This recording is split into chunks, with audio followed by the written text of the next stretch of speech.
नमस्ते दोस्तों। स्वागत है आप सभी का हमारे इस बेहद खास पॉडकास्ट एपिसोड में। आज हम जिस किताब और जिस महान व्यक्ति के विचारों पर चर्चा करने जा रहे हैं, उन्हें आधुनिक मैनेजमेंट का पितामह कहा जाता है।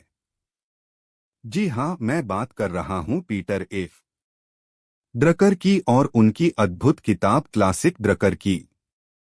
दोस्तों, बिजनेस की दुनिया में बहुत सी किताबें आती हैं और चली जाती हैं, लेकिन ड्रकर के विचार ऐसे हैं जो समय की कसौटी पर खरे उतरे हैं। आज हम इस किताब के उन चुनिंदा और सबसे प्रभावशाली अध्यायों की गहराई में जाएंगे जो न केवल आपको एक बेहतर मैनेजर बनाएंगे, बल्कि एक बेहतर इंसान और एक सफल पेशेवर बनने में भी आपकी मदद करेंगे। तो चलिए, बिना देर किए शुरू करते हैं इस ज्ञान की यात्रा को।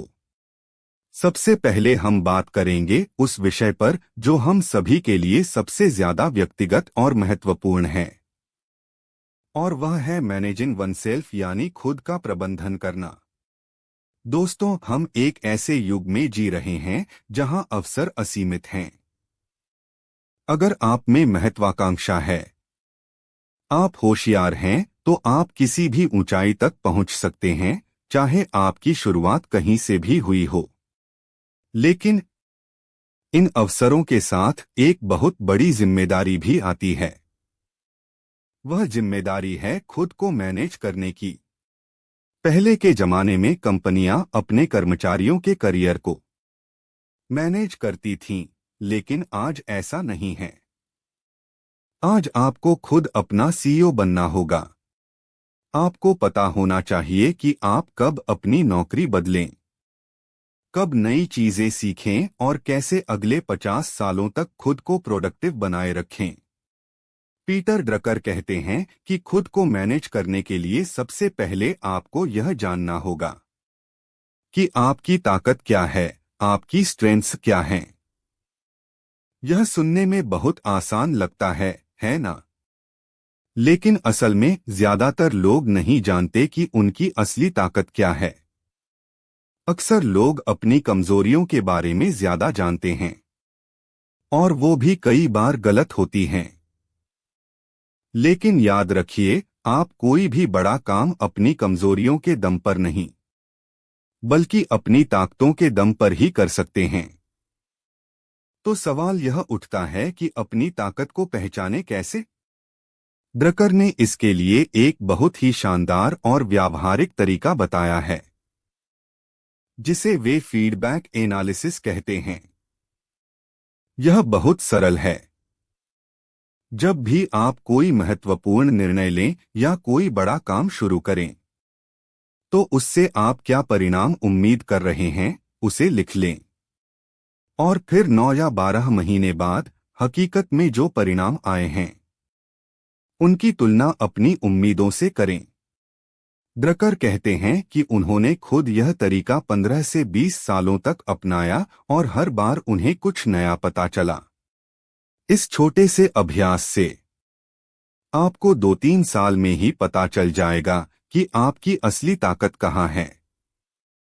और जब आपको अपनी ताकत पता चल जाए, तो आपको 3 चीजें करनी हैं।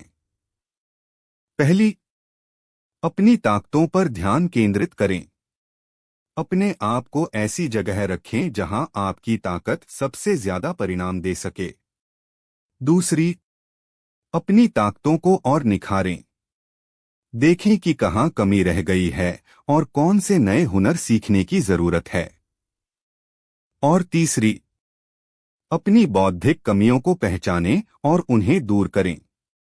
कई बार हम किसी एक क्षेत्र में बहुत ज्ञानी होते हैं और दूसरे क्षेत्रों को नजरअंदाज कर देते हैं, जो कि गलत है। इसके साथ ही ड्रकर एक और बहुत महत्वपूर्ण बात कहते हैं कि हमें यह भी जानना चाहिए कि हम काम कैसे करते हैं। क्या आप एक रीडर, पढ़ने वाले हैं, या एक लिसनर, सुनने वाले? यह बहुत ही दिलचस्प बात है। बहुत कम लोग जानते हैं कि वे इन दोनों में से किस श्रेणी में आते हैं। उदाहरण के लिए, अमेरिका के राष्ट्रपति ड्वाइट आइजनहावर जब यूरोप में कमांडर थे तो वे प्रेस कॉन्फ्रेंस में बहुत अच्छे थे क्योंकि उनके सवाल पहले से लिखकर दिए जाते थे। वे एक रीडर थे। लेकिन जब वे राष्ट्रपति बने और उन्हें सीधे सवाल सुनने और जवाब देने पड़े तो वे लड़खड़ाने लगे क्योंकि उन्होंने खुद को लिसनर बनाने की कोशिश की जो वे नहीं थे। दूसरी तरफ लिंडन जॉनसन एक बेहतरीन लिसनर थे, लेकिन उन्होंने खुद को रीडर की तरह काम करने के लिए मजबूर किया, जो उनकी असफलता का कारण बना। इसलिए दोस्तों, यह जानना बहुत जरूरी है कि आप जानकारी कैसे ग्रहण करते हैं, पढ़कर या सुनकर, और आप सीखते कैसे हैं। क्या आप लिखकर सीखते हैं, जैसे विंस्टन चर्चिल, या आप बोलकर सीखते हैं, या फिर करके सीखते हैं? अपनी कार्यशैली को बदलने की कोशिश मत कीजिए क्योंकि यह बहुत मुश्किल होता है। इसके बजाय अपनी कार्यशैली के अनुसार काम चुनिए। खुद को मैनेज करने का अगला पहलू है अपने मूल्यों वैल्यूज को पहचानना। ड्रकर इसे मिरर टेस्ट यानी दर्पण परीक्षण कहते हैं। हर सुबह जब आप शीशे में खुद को देखते हैं तो आप किस तरह के इंसान को देखना चाहते हैं?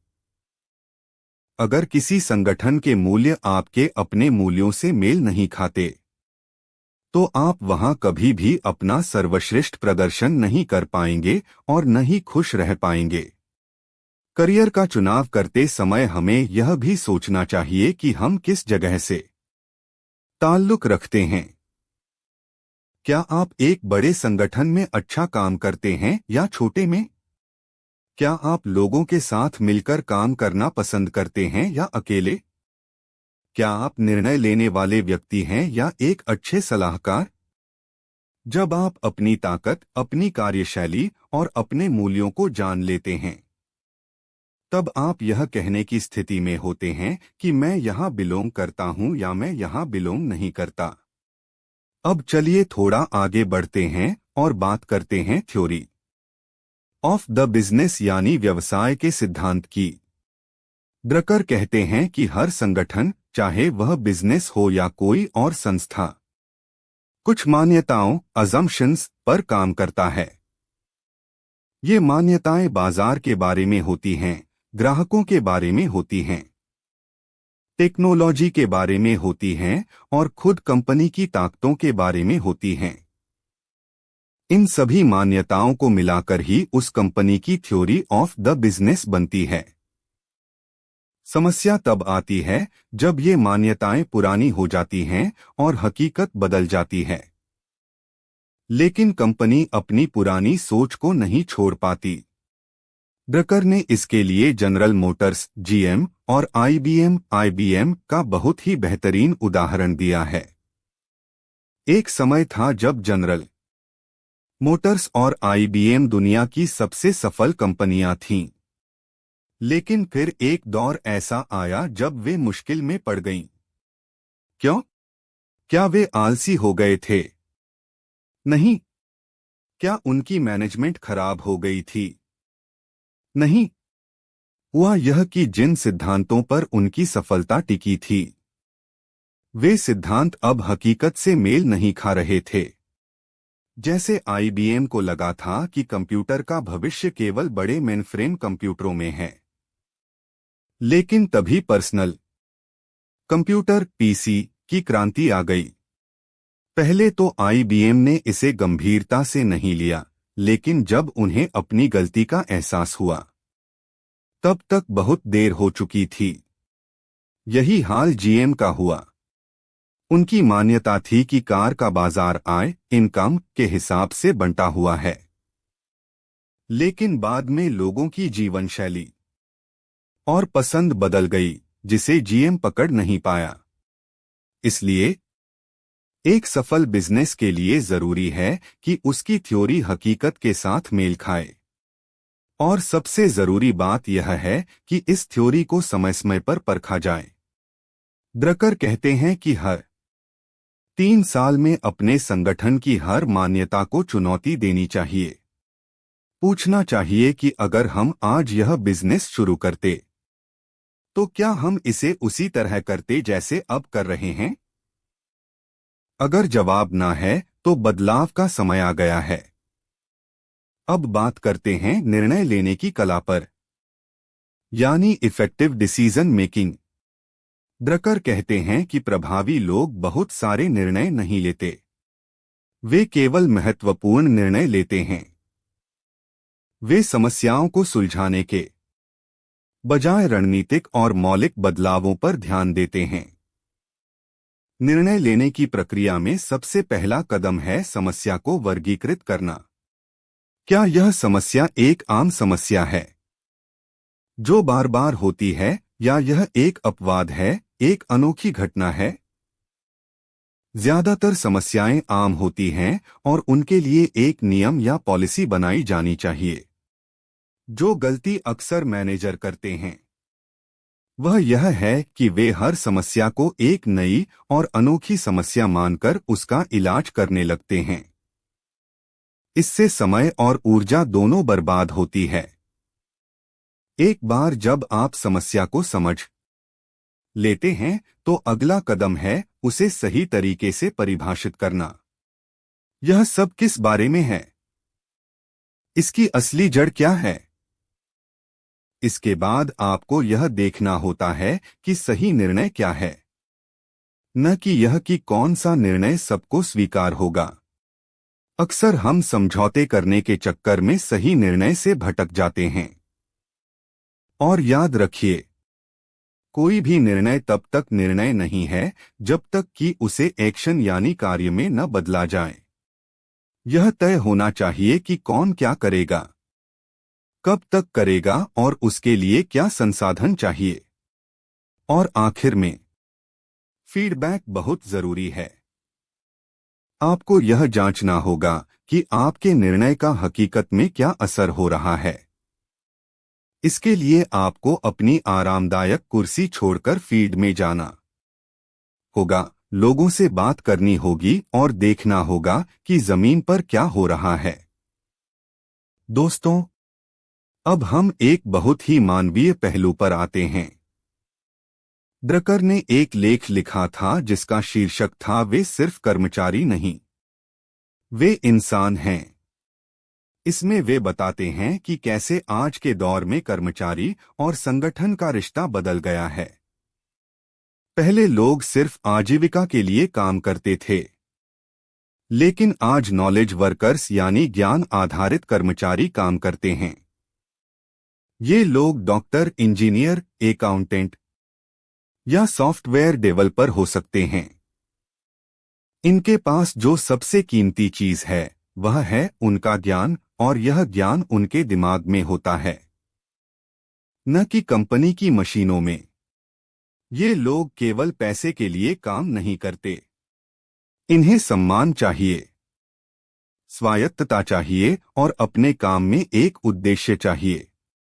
ड्रकर कहते हैं कि आज के मैनेजर को इन नॉलेज वर्कर्स को अधीनस्थ, सबॉर्डिनेट्स नहीं, बल्कि साझेदार, पार्टनर्स मानना चाहिए।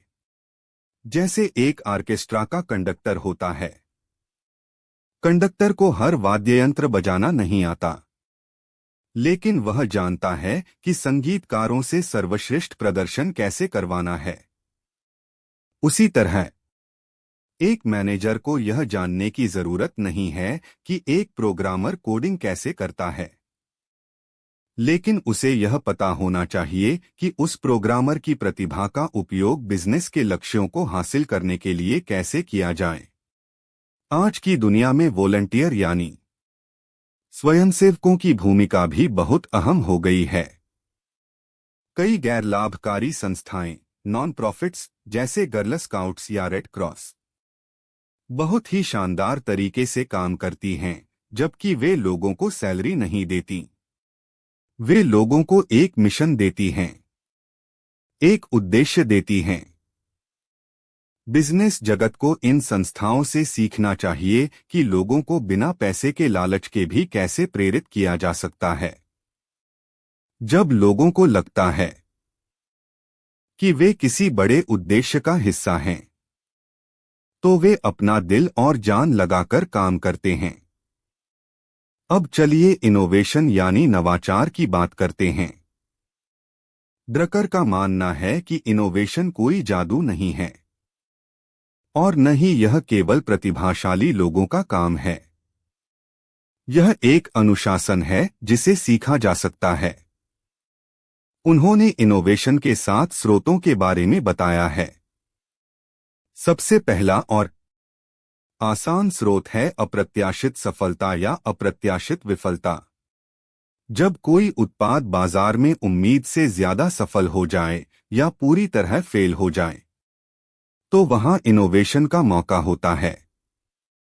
अक्सर कंपनियां अपनी अप्रत्याशित सफलताओं को नजरअंदाज कर देती हैं क्योंकि वह उनकी योजना का हिस्सा नहीं थीं। लेकिन एक चतुर मैनेजर वहीं से नया रास्ता खोज लेता है। दूसरा स्रोत है विसंगति, इनकॉन्ग्रिटी, यानी जैसा होना चाहिए और जैसा हकीकत में है, उसके बीच का अंतर। तीसरा है प्रक्रिया की जरूरत। चौथा है उद्योग या बाजार के ढांचे में बदलाव। पांचवा है जनसांख्यिकी, डेमोग्राफिक्स, यानी जनसंख्या में बदलाव। छठा है लोगों के नजरिए में बदलाव और सातवां है नया ज्ञान या नई टेक्नोलॉजी। एक प्रभावी मैनेजर हमेशा इन स्रोतों पर नजर रखता है और बदलाव को एक अवसर के रूप में देखता है, न कि एक खतरे के रूप में। अब हम चर्चा करते हैं प्रोडक्टिविटी यानी उत्पादकता की। 20वीं सदी में सबसे बड़ी क्रांति यह थी कि हमने मैनुअल वर्कर, हाथ से काम करने वाले मजदूर की उत्पादकता को 50 गुना बढ़ा दिया। यह संभव हुआ फ्रेडरिक टेलर के साइंटिफिक मैनेजमेंट के सिद्धांतों से। लेकिन 21वीं सदी की सबसे बड़ी चुनौती है नॉलेज वर्कर की उत्पादकता को बढ़ाना।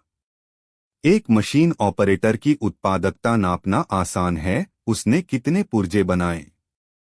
लेकिन एक सर्जन, एक टीचर या एक रिसर्चर की उत्पादकता आप कैसे नापेंगे? यहां सिर्फ मात्रा, क्वांटिटी नहीं, बल्कि गुणवत्ता, क्वालिटी मायने रखती है। नॉलेज वर्कर की उत्पादकता बढ़ाने के लिए हमें सबसे पहले यह पूछना होगा कि काम क्या है।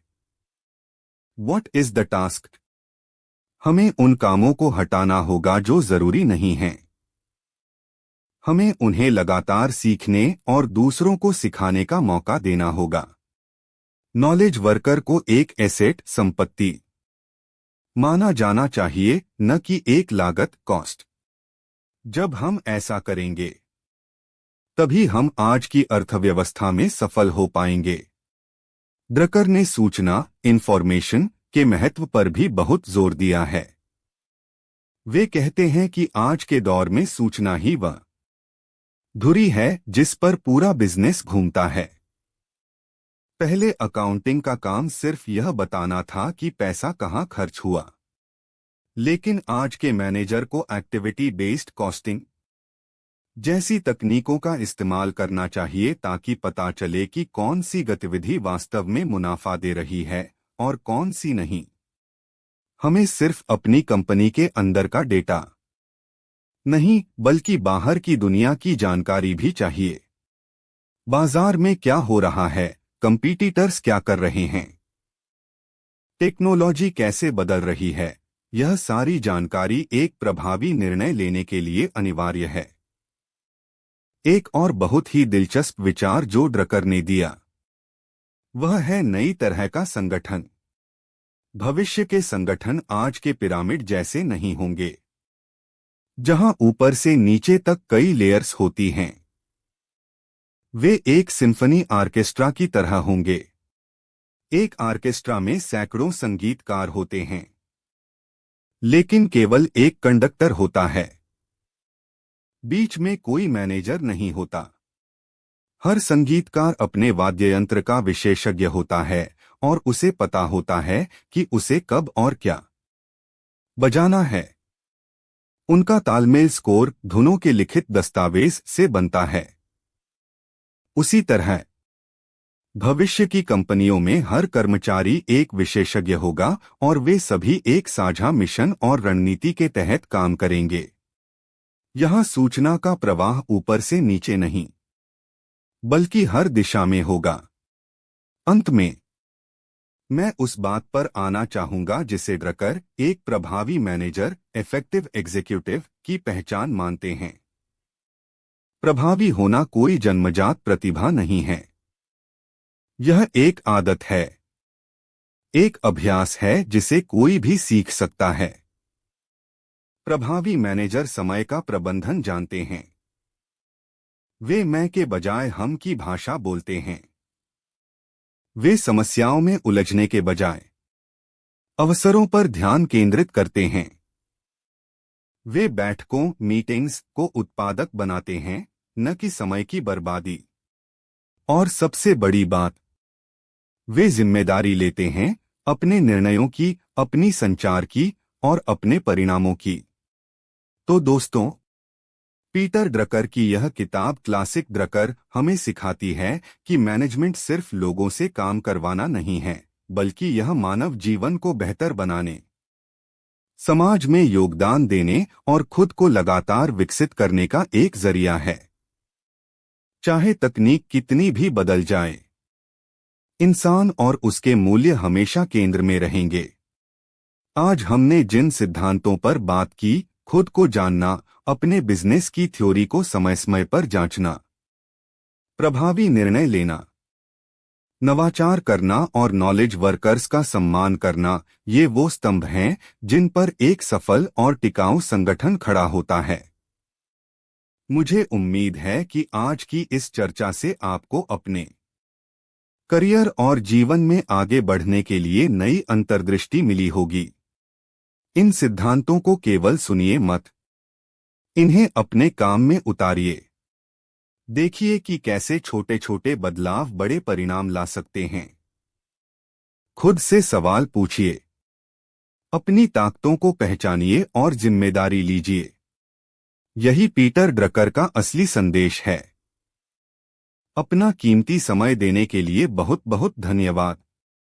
हम फिर मिलेंगे एक और बेहतरीन विषय के साथ। तब तक सीखते रहिए, बढ़ते रहिए और प्रभावी बने रहिए। नमस्ते।